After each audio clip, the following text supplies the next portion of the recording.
पंच परमेष्टि भगवान की जय। आचार्य श्री गुरुवर कुंद कुंद महाराज की जय। आचार्य श्री गुरुवर विद्यासागर महाराज की जय। परम पूज्य निर्यापक श्रवण मुनि श्री सुधा सागर जी महाराज की जय। जय।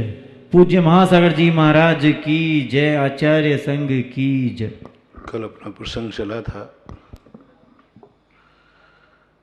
कि हमारी जिंदगी के कुछ कार्य ऐसे हैं जो हमारे हाथ में नहीं। कुछ हमारे अतीत के कृत्य पर निर्धारित हो जाते हैं लेकिन हम भूल जाते हैं। अब भूली हुई कलम कौन याद दिलाए। हम तो एक ही बात कहते हैं, कल कहा था अपन ने कि हमारे जीवन में जब भी कोई कुछ घटित होता है तो गुरु भी हमें समझाते हैं कि ये तुमने ऐसा अपराध किया था जो तुम्हारे लिए दुख मिल रहा है, लेकिन हमारी आत्मा स्वीकार नहीं करती है कि मैंने कभी ऐसा अपराध किया था। इस बात को कल अपन ने बड़े विस्तार से समझा था। कोई भी स्वीकार करने को तैयार नहीं है कि जो कुछ भी मुझे कष्ट मिल रहे हैं वो सब मेरी की हुई भूल का फल है, मेरे की हुई अपराध का फल है, मेरी खुद गलती है। अपनी करनी आप करे सिर औरन के धरता ये है। अब किसी की मानने को तैयार नहीं, कबूल ही नहीं करता। मैंने किया ही नहीं ऐसा अपराध, जितनी सजा मुझे मिल गई। तब जिनवाणी ने बीच में ला करके कहा ये ऐसे नहीं मानेगा। कर्मों की अदालत में भी उसने अदालत को अन्यायी कह दिया। ये अदालत में अन्याय हो रहा है मेरे साथ में, और सारी दुनिया अपन लोग कर्म की अदालत को बड़ा बुरा भला कहते हैं। बहुत गंदे शब्दों का प्रयोग किया आपने कर्मों को, बहुत गंदे शब्दों। सारे लोगों ने कर्म को क्या क्या नहीं कहा, दुश्मन कहा, अरी कहा, दुष्ट कहा। ये कर्म बड़े खतरनाक हैं, जितना दुख देना चाहते देते हैं। अदालत अन्याय सुनते सुनते थक जाती है कि मैं न्याय कर रहा हूं। यदि महानुभाव दुनिया में ये कर्म नहीं होते ना तो आज ये दुनिया पापों से भर जाती है। यदि एक दिन न्यायालय खत्म कर दिए जाए, ये पुलिस वाले खत्म कर दिए जाए, कोर्ट खत्म कर दिए जाए, इतने मर्डर हो जाएंगे, इतनी चोरियां हो जाएंगे, इतने अनर्थ हो जाएंगे। एक दिन की घंटे भर की छूट दी जाए कि इस समय कोई कानून नहीं है देश में, अच्छे काम नहीं होंगे, बुरे काम होंगे।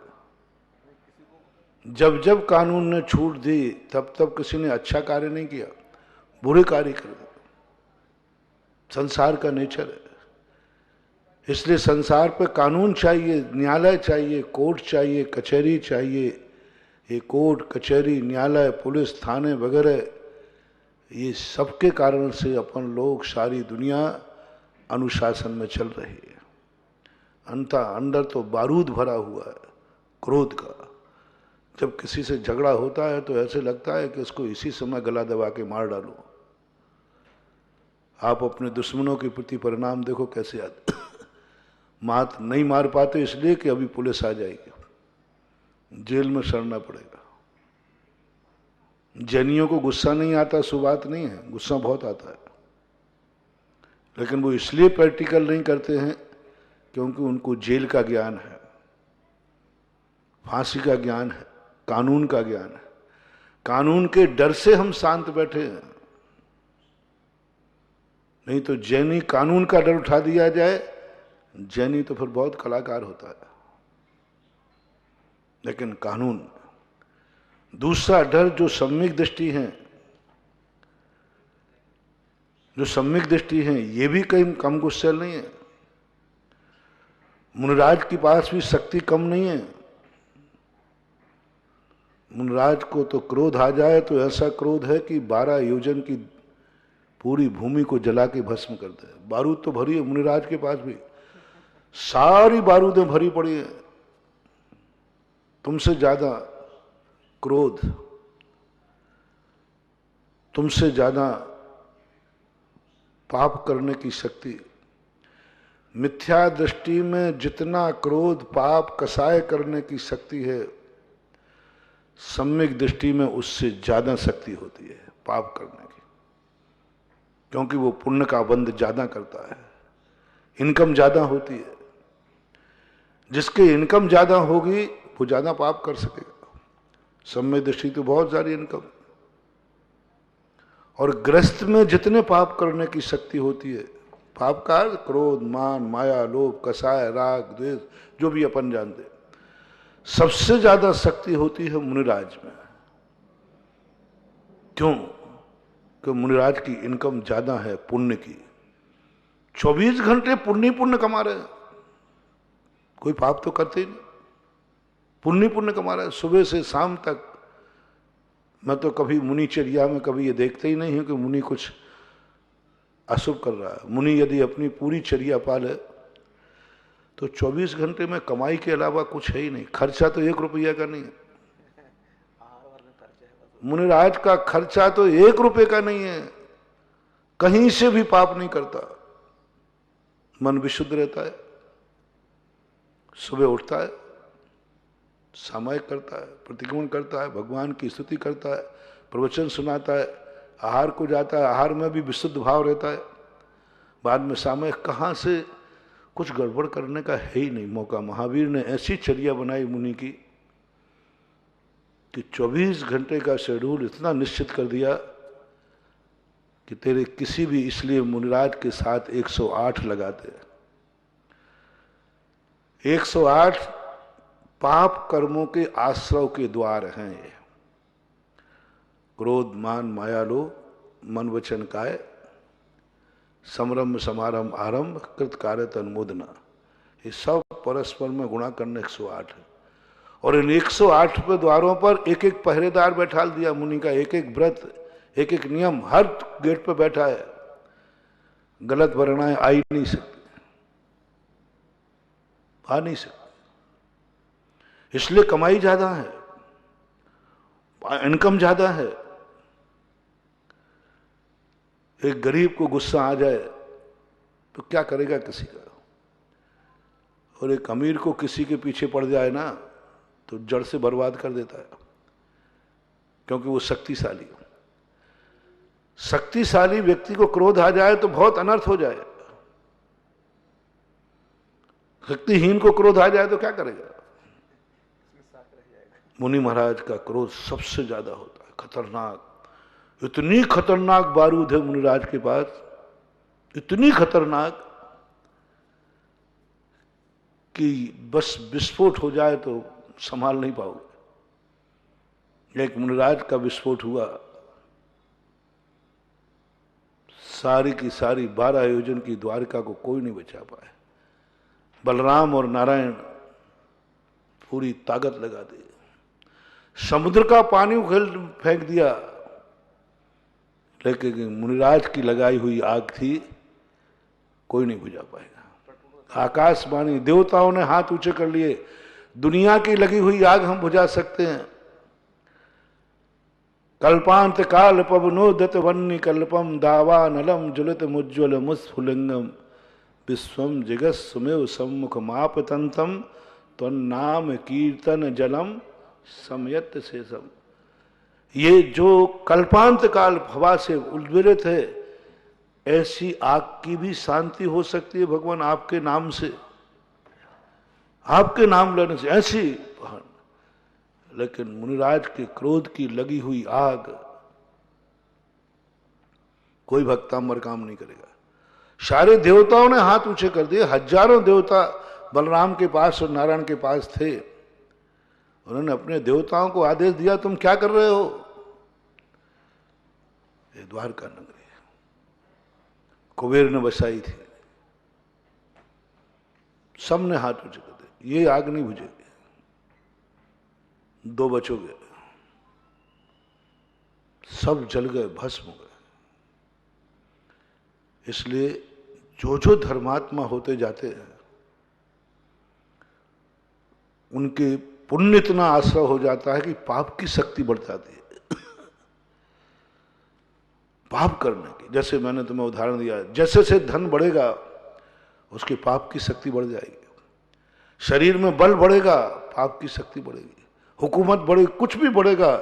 ऐसे ही सबसे ज्यादा मुनिराज को, और मुनिराज से भी ज्यादा सारे मुनिराजों की शक्ति एक तरफ रख लो, सारे 3 लोक के जितनी भी शक्तियां हैं सबकी शक्तियां एक तरफ रख लो, और अपने यहां सबसे बड़े शक्तिशाली होते हैं तीर्थंकर, जिनमें पाप करने की शक्ति इतनी अपरंपार है। महानुभाव, मुनिराज तो 12 योजन निपटाते हैं, तीर्थंकर को क्रोध आ जाए तो सारे 3 लोग को उल्टा कर दें, डमरू के समान घुमा दें। अभी मैं नकारात्मक शक्ति की बात कर रहा हूं, अभी सकारात्मक की बात मैं करूंगा। मैं कह रहा हूं इतनी नकारात्मक, तीर्थंकर पूरे 3 लोग को यूं पकड़ के डमरू के समान उल्टा कर देंगे। मुनिराज तो 12 योजन तक, उनको क्रोध आ जाए तो शक्ति है। आज तक किसी तीर्थंकर क्रोध आया नहीं, घबराना नहीं, आएगा भी नहीं, लेकिन शक्ति को कौन नकारे? शक्ति तो इतनी है, 3 लोग को उठा करके यूं पलटी करा दे और अपन सब डमरू के समान यूं यूं कुटकुट करते रह जाएंगे। इतनी पाप करने की शक्ति तीर्थंकर की है, क्योंकि उनके पुण्य का आश्रय बहुत है, कमाई बहुत है उनकी। 10-10 भवों से कमा रहे, खर्च कुछ करते ही नहीं, 10-10 भवों से कमा रहे, इतनी कमाई, इतनी कमाई। खर्च करें तो काहे में करें? खर्च तो बुराइयों में खर्च होता है, बुराई उनके पास है ही नहीं। जैसे अभी हमने कहा ना, मुनिराज 24 घंटे पुण्य कमा रहा है, 24 घंटे। सुबह से 4 बजे, तुम्हारी दुकान कितने बजे खुलती है? तुम्हारा 9-10 बजे। बाइंस वाले तो 9-10 बजे जाते होंगे, आराम खा पी कर जाते, तब व्यापार धंधा खुलता है सुबह। हमारी दुकान तो सुबह 3:30 और 4 बजे खुल जाती है, और धड़ाधड़ इनकम, सबसे पहले इनकम ब्रह्म मुहूर्त से शुरू से आज तक कोई व्यापार 4 बजे नहीं खुलता। कमाई का साधन, मुनिराज की दुकान खुलती है 4 बजे, प्रतिमाधारी वृत्तियों की दुकान खुलती है 4 बजे, और 4 बजे उठ करके जो इनकम चालू होती है पुण्य की, प्रतिक्रमण, पुण्य का भंडार, सामायिक, पंफड़रा, भगवान की स्तुति, वंदना, प्रवचन, ये सब पुण्य के कितने साधन हैं। 24 घंटे। साधु को तुमने फ्री कब देखा?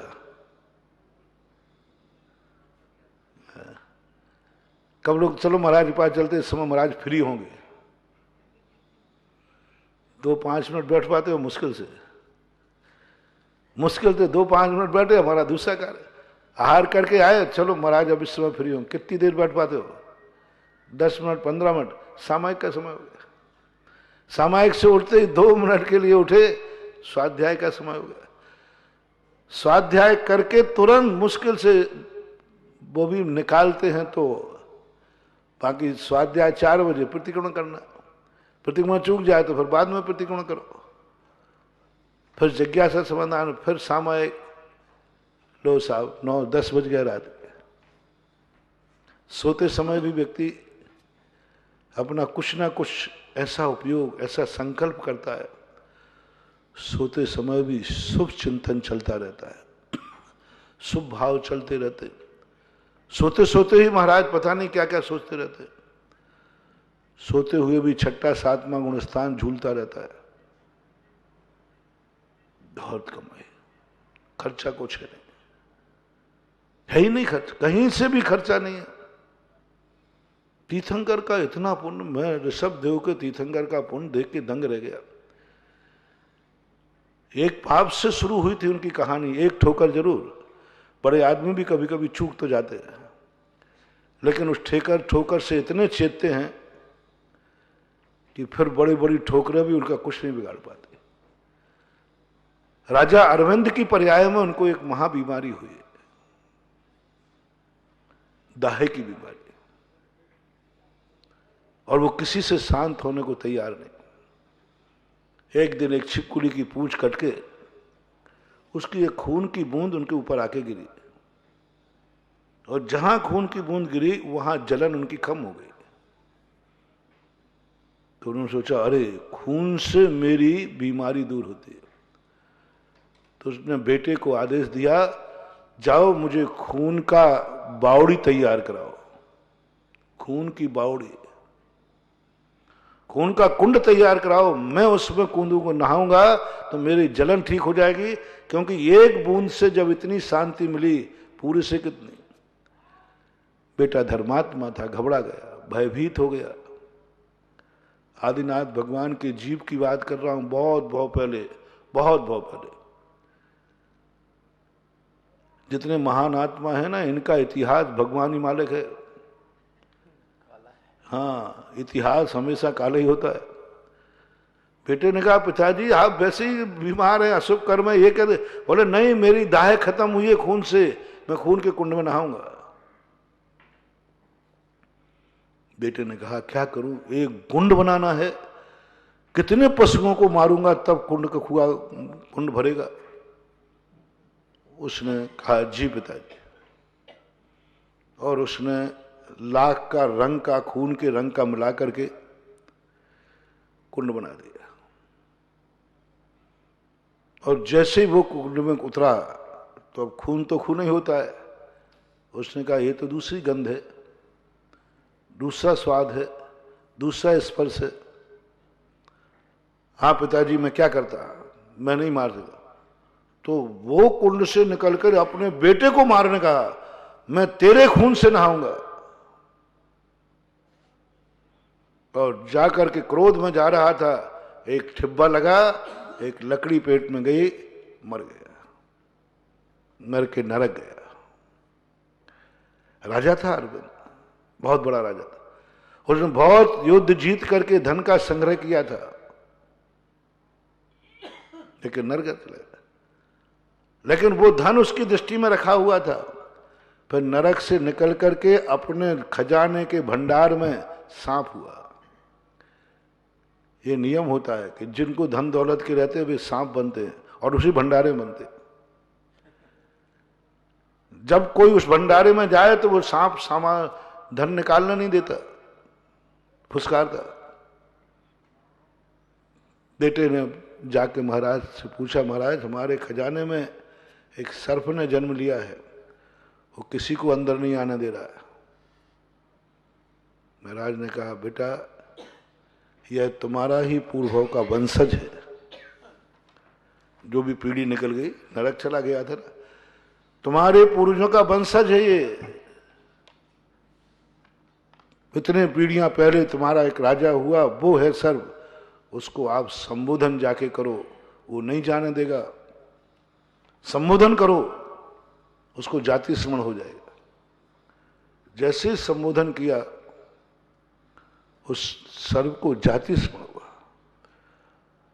और पश्चाताप करने के बाद सल्लेख नारी, देखो कितना खूंखार, सब उससे पता चल गया कि मैं नरक गया था, मुझे ऐसा हुआ था, मुझसे ऐसा हुआ था। उसके बाद उसने पश्चाताप किया और सल्लेखना पूर्वक मरण करके देव हुआ। देवों के बाद आकर के विद्याधरों के यहां महाबल नाम का, उसके पहले उसने एक और पर्याय धारण की मनुष्य की। उस पर्याय में उसने निदान बंद कर लिया। उस समय उसकी पर्याय थी जय वर्मा, उसका नाम था। जय वर्मा ने जैसे ही देखा, और उसके साथ फिर एक दुर्भाग्य घटित हुआ, क्योंकि उसने बेटे को मारने का भाव किया था। उस परिणाम स्वरूप उसके पिता ने बड़े बेटे को राज्य न देकर, बड़ा बेटा था जय वर्मा, छोटे बेटे को राज्य दे दिया तो ये घर छोड़ के भाग गया। पूरी कहानी नहीं सुना रहा हूं, अपने प्रसंग पे आना अपन को। महान आत्माओं का पुण्य का संचय कैसे होता है और ये पाप कैसे करते हैं, बिगड़ जाए तो कितना खतरनाक है। जाकर के जब उसने, राज्य की ललसा तो लगी थी, मुनि तो बन गया, लेकिन बार बार इसको यही याद आता था मेरे पिताजी ने मेरे साथ धोखा किया, छोटे भाई को राज्य देकर मुझे नहीं दिया। ये सल उसके पास से नहीं गई। एक दिन विद्याधर वहां से निकल रहा था तो ये निदान करता है कि मैंने मुनि पद पर रह करके जो भी तपस्या की है, इस तपस्या का फल एक दिन मैं विद्याधर बनूं। तपस्वी तो था ही, महाबल नाम का विद्याधर बना, मिथ्यादृष्टि बना। अब महाबल के 4 मंत्री थे, 3 मंत्री मिथ्यादृष्टि थे, एक मंत्री था स्वयं बुद्ध करके, वो अपने राजा को मिथ्यात की तरफ जाकर देख करके भयभीत होता था। बहुत समझाया उसको, अंत में समझ गया और बाद में जाकर के यहां से मर करके ललितांग नाम का देव हुआ और श्रीमती उसकी पत्नी हुई। और ये दोनों वहां से मर करके बीच में अपनी नाना पर्याय धारण करके वज्रनाभि चक्रवर्ती हुए, ललितांग देव के पहले। मैं पुण्य कह रहा, देखो उनका पुण्य देखो। राजा अरविंद थे, महाबल विद्याधर हुआ, विद्याधर श्रेणी का महाराजा, चक्रवर्ती हुआ, वज्रनाभि चक्रवर्ती, वज्रनाभि चक्रवर्ती। आदिनाथ का जीव भी था वज्रनाभि चक्रवर्ती। वज्रनाभि एक भावना आती ना, 3 प्रदीक्षण दे सिरनायो कर पूजा तुतकीनी, साधु समीप निकट कर बैठो चरणों में। वज्रनाभि की भक्ति। वज्रनाभि चक्रवर्ती हुए और चक्रवर्ती पद में जाकर के तीर्थंकर प्रकृति का वंद किया और तीर्थंकर प्रकृति का वंद करके सर्वार्थ सिद्धि गए और इतनी ताकत पाई। अब बोलो, 3 लोग को डमरू के समान घुमाने की ताकत कितने भाव से कमाई? इतने भाव की कमाई है, इतने भाव की कमाई है। इतनी शक्ति है पाप करने की। ये करते क्यों नहीं पाप? ये घुमाते क्यों नहीं? कभी प्रैक्टिकल तो करे। आज तक किसी तीर्थंकर ने डमरू जैसे घुमाया नहीं। क्यों नहीं घुमाया? कारण क्या था? महाराज लोगों के पास इतना क्रोध है, इतने पाप करने की शक्ति है, फिर ये पाप करते क्यों नहीं है? शक्ति है तो क्यों नहीं करते? एक डर, भव भ्रमण का, कर्मों के बंध का। ऐसी बात नहीं कि मुनिराज के मन में, मैंने कहा ना, सब शक्तियां भरी हैं, सब बारूद भरी पड़ी है, विस्फोटक। माचिस काड़ी लगाना है, क्यों नहीं लगाते? विपाक विषय धर्म ध्यान, कर्मों का डर, संसार में भव भ्रमण का डर, 84 लाख के दोनियों का डर, संसार भीरू। बस मुझे इस संसार में नहीं रहना। मैं भली अपनी सारी शक्तियों को समाप्त कर दूंगा, लेकिन मैं संसार मात्र एक भय पैदा करता। तीर्थंकर को क्यों नहीं ये पाप करने का? वो कहते नहीं, मुझे संसार में नहीं रहना है। यदि मैंने ऐसा कर दिया तो मैं संसार में पड़ जाऊंगा और मुझे तो जितने जल्दी हो सके मोक्ष जा सके। मात्र मोक्ष की रुचि और कर्मों का डर साधु को समता में रखता है। ताकत होते हुए भी मन को नहीं जाने देता। मन में थोड़ा सा भी विकल्प आया, तुरंत संसार बढ़ जाएगा। थोड़ा सा, तुरंत एकदम कहता है। और जैसे संसार का भय दिखाते हैं, मन शांत हो जाता है। ये मन बालक के समान है। बच्चा कहता है मुझे रात में भोजन कर, देख ले रात में खाएगा सींग निकल आएंगे, अरे फिर नहीं खाऊंगा मैं। हम लोग भी अपने मन को यही कहते हैं, देख ले, यदि मन में तूने थोड़ी भी कसाय रखी, राग द्वेष रखा, संसार बढ़ जाएगा। बहुत किनारे पे बैठा है, बस एक दो भाव है, मुश्किल से मोक्ष मिलने वाला है। संलेखना वाले का तो निश्चित ही हो गया। तू चाहे तो एक भाव अगले भाव में मोक्ष, और थोड़ा सा भी तूने मन बिगाड़ दिया तो ध्यान रखना, मूल स्थान गता, फिर पूरी प्रक्रिया करेगा तो साधु का आत्मा कांप जाती है। इतनी मेहनत करके मैं यहां आया और थोड़ा सा मन चंचल हो जाए तो पुनः मूल स्थान गता, नहीं नहीं, मैं अपने मन को उधर नहीं जाने दूंगा। विपाक पूछा था, गृहस्थ कानून के डर से पाप से बचता है, साधु कर्म के डर से पाप से बचता है, तीर्थंकर संसार भ्रमण के डर से पाप से बचते हैं। ये डर बहुत जरूरी है जीवन में, बहुत जरूरी है। इसलिए कर्मों को जो हम बुरा कहते हैं, ये कर्म ही मुझे लाइन पर लगाए हुए हैं। कर्मों को अपन जितनी गालियां देते, थोड़ा कर्म के संबंध में सोचो। जो मैंने सोचा है आप लोग भी सोचो। मैंने तो तुम्हें उदाहरण दे दिया ना, काश यदि दुनिया में कानून नहीं होता तो क्या होता? धर्म ज्यादा होता कि अधर्म ज्यादा होता? अधर्म ज्यादा होता। पुलिस नहीं होती तो डांके ज्यादा डलते। इसी प्रकार यदि ये दुनिया में कर्म नहीं होते तो मुझे दिखता शायद कोई धर्मात्मा नहीं मिलता, कोई धर्मात्मा नहीं मिलता, कोई धर्म नहीं करता, कोई मंदिर नहीं होता, कोई साधु नहीं बनता। भगवान, वे तो रोंगटे खड़े हो जाते कई बार। कर्म के संबंध में जब मैं सोचता हूं तो मैं कहता हूं, हे भगवान, कर्म नहीं होते तो क्या होता? आज जिस ढंग से अराजकता की कगार पर विश्व खड़ा है, यदि कानून नहीं हो तो हम तो बिहारी नहीं कर पाएंगे। आप जैनी लोग तो रह नहीं पाएंगे। कानून हटते ही सबसे पहले जैनी लुटेंगे। कानून हटते ही सबसे पहले हम मुनियों का करवाया होगा। जब जब राजा विमुख हुआ, कानून का रखवाला गलत हुआ, सबसे पहले दिगंबर जैन मुनियों पर संकट आया। पूरा इतिहास मैंने पढ़ लिया शुरू से। जब जब राजा आताताई हुआ, जब जब राजा के कानून खत्म कर दिया उसने, सबसे पहले दुनिया ने किसी पर संकट आया, प्राण लिए तो मुनि राजों को। हम लोग बहुत कगार पकड़े। हम लोग मात्र कितनी साधना कर लें, कितनी तपस्या कर लें, हम लोग कानून की कारण ही सुरक्षित है। राजा ठीक है तो हम सुरक्षित हैं।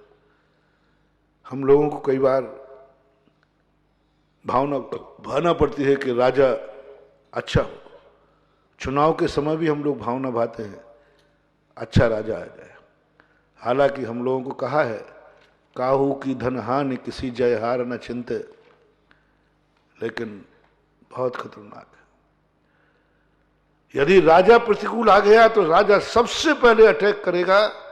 सबसे ज्यादा धर्मात्मा कौन है? यदि पापी राजा आ गया, अन्यायी राजा आ गया, नास्तिक राजा आ गया, तो वो सोचता है संसार में सबसे बड़ा धर्मात्मा कौन है, सबसे बड़ा पवित्र आत्मा कौन है, सबसे बड़ा साधु कौन है? तो उसकी लिस्ट में आएगा, साहब समस्त पापों से, परिग्रह से, राग द्वेष से रहित दिगंबर जैन मुनि हैं, बस उनको कत्लेआम कर दो। जैन मुनियों का जितने बार कत्लेआम हुआ, संकट आया, आज तक किसी भी संप्रदाय के साधुओं पर इतना संकट नहीं आया, किसी भी संप्रदाय का। शुरू से देख रहा हूं मैं, चौथे काल की कहानियां देख रहा हूं।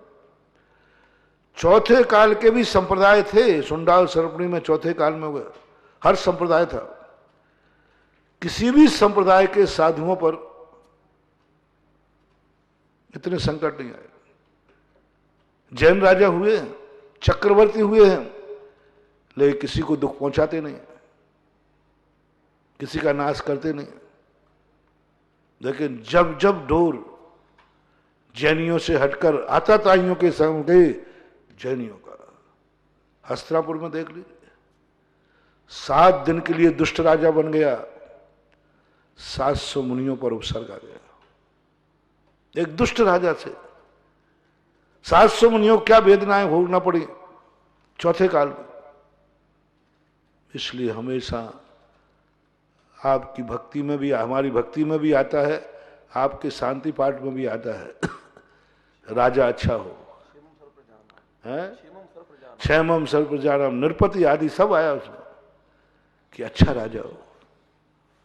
क्योंकि हमें मालूम है अच्छा राजा होगा तो ही मैं रत्नत्रय पालन कर पाऊंगा, तो ही मैं मुनि व्रत पालन कर पाऊंगा, तो ही ये धर्म पालन कर पाऊंगा। चुनाव में अच्छा राजा आ जाए, नहीं तो कानून लगा दे मुनियों का विहार वर्जित है, क्या कर लोगे? कोई दिगंबर नहीं रह सकता। एक दिल्ली में आए हुए राजा ने 12वीं शताब्दी में फरमान जारी कर दिया, कोई भी दिगंबर मुनि नहीं रहेगा। 1 मिनट में, 1 सेकंड में लगा 600 साल तक एक मुनियों को बिहार नहीं कर। 600 साल तक उत्तर भारत में मुनियों का अभाव रहा, कोई मुनि नहीं हुआ। शांति सागर महाराज ने फिर साहस किया। मुनियों में क्या साधना करने की ताकत नहीं थी? थी, सब कुछ थी, राजा अनुकूल नहीं था। राजा अनुकूल नहीं था तो हम लोग तो कानून के डर पर ही, ये ध्यान रखना, ये कानून का डर ही हमें, तुम्हारे गुरुओं को सुरक्षित रखे है। कानून के डर से ही अपन यहां बैठे प्रवचन कर रहे हैं, कानून के डर से ये तीर्थ क्षेत्र है। बिजोलिया का तो इतिहास ही अच्छा है। यदि कानून तुम्हारे पक्ष में नहीं होता तो आज ये बिजोलिया तपोदय तीर्थ होता क्या? न ये क्षेत्र होता, ना तुम होते, ना हम होते, न ये चतुर्मास होता, और पता नहीं क्या होता। मात्र कानून की बदौलत है कि आज क्षेत्र तुम्हारे हाथ में है। आज अपन यहां बैठ के धर्म ध्यान कर रहे हैं, कानून की बदौलत। इसी प्रकार से कर्म की बदौलत है। मैं तो कर्म को बहुत बहुत धन्यवाद देता हूं। ये कर्म, मैं तो कभी कर्म को दुष्ट नहीं कहता हूं, क्योंकि मैं तो कहता हूं हे कर्म, तेरे डर के कारण से ही हम मुनि बने बैठे हैं। तेरे कर के कारण, डर के कारण से ये मन कंट्रोल में है। तेरे डर के कारण से ही कर्म बंध जाएगा, कर्म बंध जाएगा। कर्म भीरू हूं, कर्म किसी को छोड़ता नहीं है। आप देखना, जैनी लोग, जो जैनी हो या जैन मुनि हो, आप लोग सब करना चाहते, आप रात में खाना चाहते, अभक्ष खाने का भाव आता है। मां जैनी इसलिए नहीं करता, कर्म का डर, कर्म का डर, दुर्गति का डर मन को मार लेता है। नहीं, ये अभक्ष चीजें नहीं खाऊंगा, कर्म का डर है, कर्म बंद होगा। और उसने पढ़ लिया शास्त्रों में, ऐसा किया तो ये कर्म बंद होगा और ये कर्म बंद होगा। तो इस कर्म बंद में कितने दुख हैं। हाँ, मर्डर करना, हाँ, मर्डर करने वाला चाहता है गुस्सा आ जाए, उसको 302 धारा दिखती है। 302 धारा, 302 धारा में आजीवन कारावास, फांसी भी हो सकती है। उसका हाथ ढीला पड़ जाता है, जो तलवार उठा ली थी, चाकू उठा लिया था मारने को, वो किसने ढीला कर दिया हाथ? बंदूक उठा ली थी मारने का, 302 धारा ने। 302 धारा ध्यान आते ही हाथ ढीला पड़ गया और भाग गया। यही जैनियों का सम्यक दृष्टि का, वृत्ति का, साधु का मात्र एक आती हो, आते परिणाम, तुरंत कर्म का ध्यान रहता है। कर्म कहता है देख ले, ये किया तो ये भोगना पड़ेगा। मन ढीला पड़ जाता है, मन ढीला पड़ जाता है, कसाएं शांत हो जाती है, मन निर्मल हो जाता है। विपाक विषय और अपाय विषय धर्म ध्यान कर्मों को लेकर चलता है। इसलिए कर्म इस दुनिया की न्यायालय है। कर्म एक न्यायाधीश है जो अपराधी को सजा देता है और निरपराधी को बरी करता है। अदालत में सजा तो जिसको मिलेगी तो मिलेगी, सजा जिसको मिलती है वो न्यायालय को गालियां देता है, बहुत बुरी है। यही कर्म है। कर्म बहुत बड़ा न्यायालय है। न्यायाधीश से कर्म निर्णय करता है। सारे ग्रहों में शनि को आप बुरा बोलते हैं, सब दुनिया शनि को बोलती, सारी दुनिया शनि से डरती है। क्यों? शनि सत्यवादी है, शनि समझौता नहीं करता। आज के समय पर उदाहरण देता हूं, दो ऑफिसर आए। एक ऑफिसर आपके यहां आया, वो कोई भी फाइल हो ले दे के निपटा देता है, ले दे के रिश्वत ले लेकर के और निपटा देता है। और एक सिद्धांतवादी है कि नहीं मैं लूंगा नहीं, कानून से चलूंगा। आजकल लोग कौन से ऑफिसर को पसंद करते हैं? संजय बाबू। अरे महाराज वो ले दे के निपटाने वाला ठीक है, वो भी खाए हमें भी। ज्यादातर लोग आज रिश्वत वाले को, ईमानदार ऑफिसर के इतने ट्रांसफर होते हैं, इतने ट्रांसफर होते। कई ऑफिसर मेरे पास आए, बोले महाराज जी हर साल बोरिया बिंदा बांधना पड़ता है। बोले क्यों? महाराज कोई गुणगुण नहीं, बस ईमानदारी कर। दबाव ऊपर से आता है, मैं कहता नहीं करेंगे, तुरंत शाम को ट्रांसफर हो जाता है। कोई विधायक आया, कोई एमएलए, ये काम करना है साहब, कानून के विरुद्ध है, करना है, बोले नहीं करूंगा, ट्रांसफर कर देते। अब बताओ महाराज, या तो ट्रांसफर करते रहे जिंदगी भर, अन्यथा फिर थोड़ी बहुत बेईमानी करने दो। कोई पसंद नहीं करता ईमानदार को, सब वही चाहते बेईमानी हो। अपन को क्या, कोई किसी को बेईमान कहने का अपन को अधिकार ही नहीं वस्तुतः पूछा जाए तो, क्योंकि अपन खुद इतने बेईमान हैं। भ्रष्टाचार मिटाने की बात कर रहे हैं। भ्रष्टाचार कौन है दुनिया में ऐसा जो कोई व्यक्ति, आप देख लीजिए भ्रष्टाचार, हम किस भ्रष्टाचार पर विरोध करें? हम किसका विरोध करें कि संसार में बेईमानी क्यों नहीं है? अधिकारी नहीं तो कहते हैं अपन संसार बेईमान है, भ्रष्टाचार है, गलत है।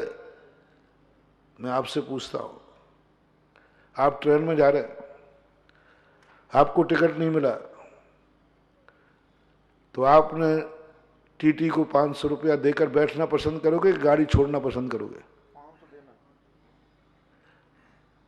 ईमानदार आदमी पूछ रहा हूं। चलो अनिल बाबू से पूछते, यही थोड़े सीधे साधे दिख रहे हैं। अनिल बाबू, तुम्हारे लिए शिखर जी जाना है या कहीं जाना है और टिकट ले नहीं पाए या मिला नहीं और जाना जरूर है, तो आप गाड़ी छोड़ना पसंद करेंगे कि टीटी को देकर जाना पसंद करेंगे? अब बोलो। और हम कहते हैं कि रेलवे में भ्रष्टाचार बंद होना चाहिए,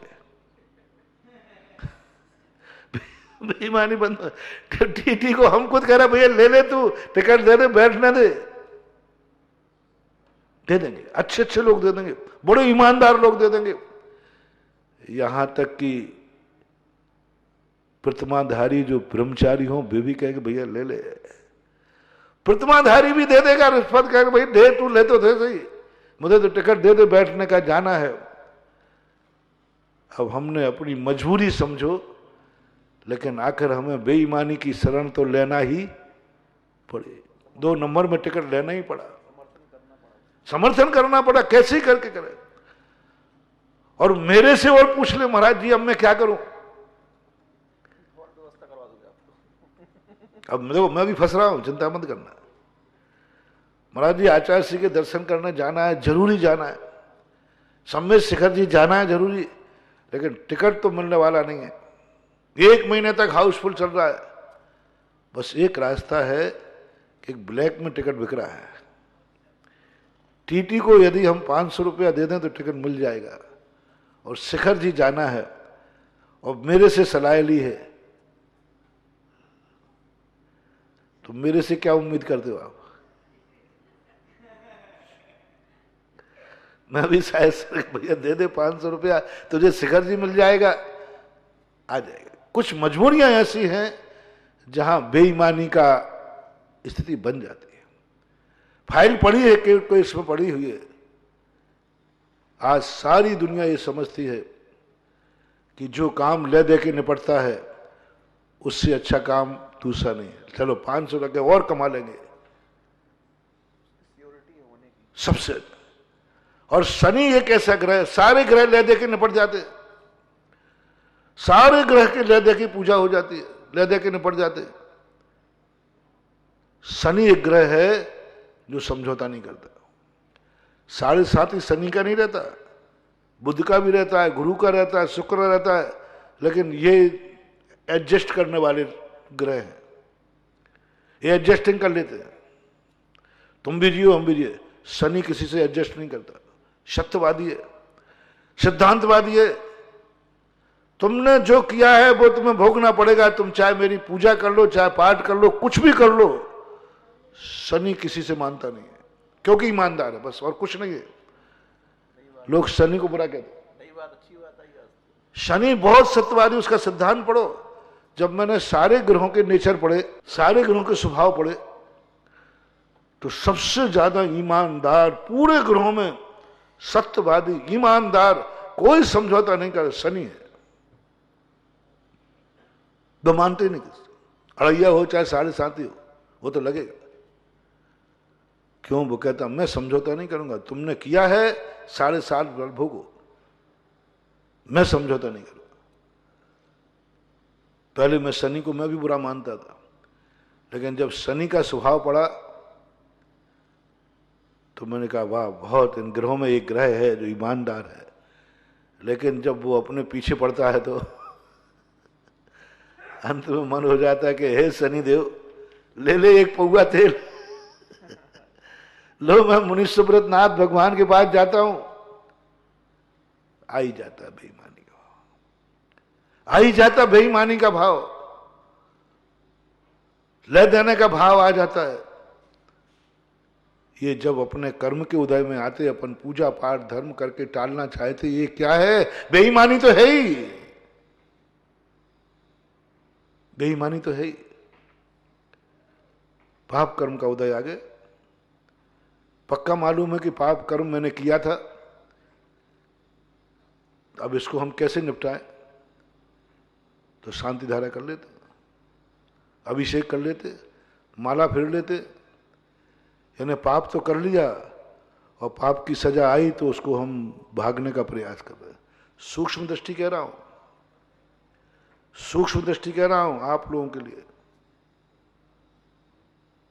कर्म तो तुम्हें किया है, तब उदय में आया। अब उस कर्म के उदय को भोगने में तुम्हारा प्रयास ज्यादा रहेगा कि उस कर्म से बचने का प्रयास ज्यादा रहेगा? ग्रस्त लोग बताएं। और आपको मालूम है मैंने कर्म किया है, कर्म मेरा उदय में आया, बुरा दिन आया, कष्ट आए, जो कुछ भी आया, ये सबको मालूम है कर्म। अब इस कर्म को तुम समता पूर्वक भोगने का भाव करोगे या इसको हटाने का उपाय खोजोगे? ग्रस्त है, हटाने का उपाय सोचेगा, मंदिर जाएगा, पूजा करेगा, सिद्ध चक्र मंडल विधान करेगा, सब करेगा। क्या यह बेईमानी नहीं है? क्या ये पाप करने के बाद बचने का उपाय नहीं है? शांति धारा बचने का उपाय नहीं? नमोकार मंत्र, भक्तांबर पाठ आदि, ये सब क्या है? ये सब क्या है? ये सब ले दे के निपटाना है। का पाप तो कर ही लिया, अब सजा नहीं हो पाए, साहब मजिस्ट्रेट साहब को सेट करो, मजिस्ट्रेट साहब को सेट करो। तो हम भी शांति धारा से सेट कर रहे हैं, भक्तांबर से सेट कर रहे हैं, नमोकार मंत्र से सेट कर रहे हैं, मैना सुंदरी सिद्ध चक्र मंडल विधान से सेटिंग कर रही है। साहब ले दे के निपटाओ। मेरे पति ने पाप तो कर लिया है, मेरे पति ने पाप तो कर लिया है और पाप का फल भोगना पड़ेगा। अब किसी ने कहा सेटिंग हो सकती है, सेटिंग हो सकती है, तो बताओ क्या करूं? कुछ भी करने को तैयार हूं। और इस सिद्ध चक्र मंडल विधान की सेटिंग है, बोले ठीक है, ऐसा करना पड़ेगा, सब ठीक है। लो मैंने सेटिंग करके और सजा से बच गए, अन्यथा अभी दूसरा उदाहरण भी दे रहा हूं। ऐसे सैकड़ों उदाहरण पड़े, विरोध नहीं कर रहा हूं मैं, मना नहीं कर रहा। मैंने कहा कि गृहस्थ कितना भी ईमानदार हो, वो अपने काम को बनाने के लिए, अच्छे काम को बनाने, बुरे काम को नहीं कह रहा हूं, मिथ्या सम्यक दृष्टि बुरे काम नहीं बनाए। गलत कार्य के लिए जाना है तो वो नहीं, बुरे कार्यों के लिए सेट करना तो पापियों मिथ्या दृष्टियों का काम है। मैं तो सम्यक दृष्टि से कह रहा हूं, अच्छे कार्य करने के लिए उसके मन में बेईमानी आ सकती है। अच्छे कार्य, शिखर जी जाना है, अच्छा कार्य करना है, अच्छे कार्य की सफलता के लिए करेगा और करते ही साबत दिले से वो पुनरासो। भगवान की पूजा पाठ करने के लिए थोड़ा दोष लगेगा, लगा लूंगा, चल जाएगा, तो इसको निषेध नहीं कर रहा हूं, आगम से वैलिड है। मैं तो नेचर बता रहा हूं कि जब जब तुम्हारे कर्मों के उदय आएंगे, आप ले दे करके एडजस्ट करोगे। जो कहो महाराज मैं कर लूंगा, भक्तांबर पाठ करना कर लूंगा, शांति धारा कर लो कर लूंगा, ये सब एडजस्टिंग है, ये सब बेईमानी है, ये सब ले दे करके निपटाना है, ये सब अपने कर्मों के करने के पाप की सजा से बचना है। तत्व दृष्टि है, थोड़ी गहरी बात है। आज बार सब चलेगा, शाम तक जिज्ञासाएं आएंगी जबरदस्त। हाँ, लेकिन मैंने किनको कहा, जो संकट में अशुभ कर्म के उदय आने पर इसको दूर करने के लिए उपक्रम करते हैं, दूर करने के लिए करते हैं, उनके लिए कहा है मैंने। पूरी बात समझना ना। कोरोना आ गया, उसकी शांति के लिए शांति धारा, हम भी सब शामिल हैं, चिंता मत करना यार। तो मैं तुम्हें कोई आरोप नहीं दे रहा हूं, मैं तो करा रहा हूं, तो मैं तो पहले फंसूंगा। और प्रतिदिन बोल रहा हूं आरोग्यार्थम। भक्त को आरोग्य क्यों करना चाहते, उसको सजा भोगना दो ना, किया है। अब मैं तो ज्ञानी हूं ना, तुम्हारे ऊपर कोई बीमारी आई तो बोलो कर्म का उदय है कि नहीं, पक्का, हम भी मानते हैं, आप भी जान रहे। तो फिर जब उसने अपराध किया है तो सजा भोगने दो, ये शांति धारा कह के निपटा क्यों रहा, ले दे करके क्यों कर रहे हो आरोग्यार्थम। कर्म पूरी, सजा पूरी हो जाएगी, अपने आप रोग दूर हो जाएगा। नहीं, भक्त है, उसका धर्म ध्यान छूट रहा है, उसका सब में क्लेश हो जाएगा, परिवार अनाथ हो जाएगा, पता नहीं मर के कहां जाएगा। ऐसा इतना बढ़िया जैन कुल पाया, अकाल में मर के क्या करेगा, परिवार अनाथ हो जाएगा, सब कुछ हो जाएगा, धर्म ध्यान। तो फिर ये बेईमानी है, मंजूर है, ला दे के निपटाओ। यदि शांति धारा से मेरा भक्त कर्मों की सजा से बचता है तो मैं ये बेईमानी करने को तैयार हूं। मैं तत्व दृष्टि की बात बहुत ऊंची बात है, ध्यान रखना। जिनवाणी कहती है, भेद विज्ञान जिनवाणी ने कहा, बेटा ये सब जो तुम कर रहे हो अपने भक्तों की खातिर, प्रतिदिन 50-50 लोगों के आरोग्यार्थम आरोग्यार्थम, तुझे इतना ज्ञान नहीं है कि कर्म के बिना इनको सजा नहीं, इन्होंने एक कर्म किए हैं, भोगने दो इनको। तो मैं तो भगवान से भी कह दिया, भगवान यदि मेरा भक्त रिश्वत दे के भी निरोग होता है तो आप ले लीजिए, ले लीजिए, क्योंकि आप भी ले लीजिए और मुझे, मेरे भक्त को निरोग कर दीजिए। क्यों, हमें अच्छा दिख रहा है, बहुत अच्छा दिख रहा है, लेकिन तत्व दृष्टि तो रखना ही है। पलायनवाद तो है ही, एडजस्टिंग तो है ही, सजा से बचने का नाम लेना ही तो बेईमानी है। पाप से बचने का नाम ईमानदारी है और सजा से बचने का प्रयास बेईमानी है। परिभाषा बना, पाप से बचने का नाम ईमानदारी है और सजा से बचने का नाम बेईमानी है। यानी हम अपराध तो कर रहे हैं लेकिन सजा नहीं झेलना चाहिए, ये बेईमानी है, सरासर बेईमानी। धर्म तो कहता है पाप से बचो, पाप मत करो, पाप को छोड़ दो, बुरे कार्य करो ही मत, ये धर्म की नीति है। लेकिन तुम तो कहते नहीं, पाप तो मैं करूंगा लेकिन सजा से मैं बचूंगा, ये बेईमानी है। और जब जब अपन कोई भी धर्म अपने अशुभ से बचने के लिए करते हैं, संकट को दूर करने के लिए करते हैं। बहुत सूक्ष्म दृष्टि से देखो तो ये सब बेईमानी है, रिश्वत है, सजा से बचने का उपाय है। लेकिन ये ग्रस्त को चलेगा, क्योंकि ग्रस्त कुछ नहीं जानता। ग्रस्त कहता है मेरा कार्य होना चाहिए, चाहे ईमानदारी से हो चाहे बेईमानी से हो। मुझे शिखर जी की वंदना करना है, बात खत्म है। चाहे 1 नंबर में टिकट मिले चाहे 2 नंबर, बस उसका कुछ, उसकी लगन किससे है? शिखर जी। अब चाहे भले 2 नंबर में लेना पड़े, मैं भगवान का अभिषेक करूंगा, उसमें जल का जीवों की आराधना होगी, होगी, मंजूर है मुझे। ओहो क्या साहस कर लिया।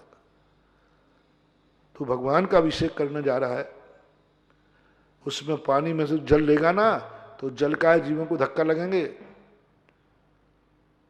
वो जीव मरेंगे। बोले मरे तो 100 बार मरे, मैं तो अभिषेक करूंगा। मंदिर बनाएगा? बोले हाँ मंदिर बनाऊंगा। देख ले नींव खोदने में जीव बनेंगे, असंख्यात जीव। बोले मंजूर है। हिंसा करने को तैयार है धर्म के लिए, नींव खोदने को तैयार है धर्म के लिए। जान रहा है, ऐसी बात नहीं कि जय नहीं जानता नहीं, लेकिन तैयार है मंदिर बनाने के लिए। मैं हिंसा करने को तैयार हूं, झूठ बोलने को तैयार हूं, सब करने को तैयार है अच्छे कार्य के लिए। क्योंकि गृहस्थ है तो गृहस्थिक कार्यों में भी सब जानते हो किसमें कितना दोष है, तुम कहते मंजूर है। हमारे बेटा हमारा परिवार के लिए जो दोष लगे मंजूर है। आप देख ले धन के लिए, क्या आपको नहीं मालूम कि माइंस को यदि हम खोलेंगे तो उसमें जीव तो मरेंगे नहीं कि बचेंगे? खेती में हल चलेगा तो मालूम है, ऐसे नहीं मालूम। और हम कह भी दें हल चले, बोले महाराज सब मंजूर है, आप बीच में मत बोलो तो अच्छा है। हम भी जानते, आप ही नहीं जानते, हम भी जानते हिंसा है, लेकिन मैं करूंगा क्योंकि इसमें मुझे भविष्य उज्जवल दिख रहा है। और ये नहीं करूंगा तो शिखर जी छूट जाएगी। मैं शिखर जी नहीं छोड़ूंगा, चाहे बेईमानी से जाना पड़े तो जाऊंगा। देवपद खेपत समय आपका हो गया है, तो इस स्थिति को लेकर अभी अपन और समझेंगे। घड़ी दिख गई, महावीर भगवान की।